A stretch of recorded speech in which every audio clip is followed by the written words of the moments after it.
Ayo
n'afọ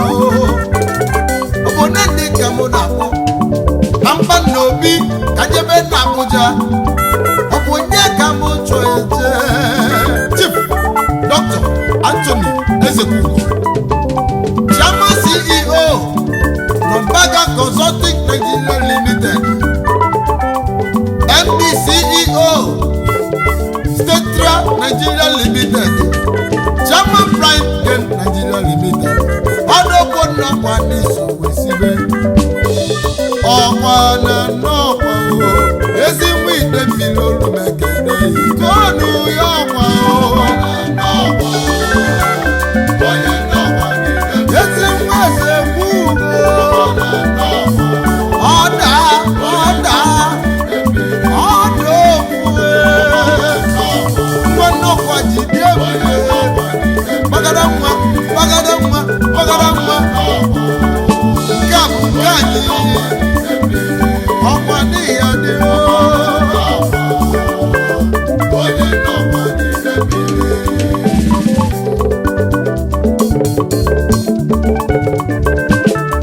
mgbe ebulegwu jebe Pampa n'obi ka ndị ekenezi ọhịa ọkwa Chief Obinna Ihegbu Chairman CEO Cubana Group ezi nwanne ịkaliga egwu ọkpọle Yankee na dị obodo ezi mmasị ọbụ eje asị m n'iso n'eribe abụọ ọkpọle Yankee ezi nwanna ndị ọba n'ụda mmiri Obi Cubana ezi nwa ihe Obi Cubana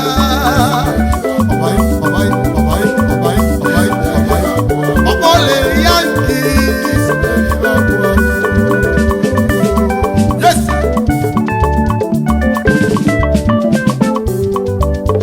ekwu ka njeje n'obi Chief Obi Diallo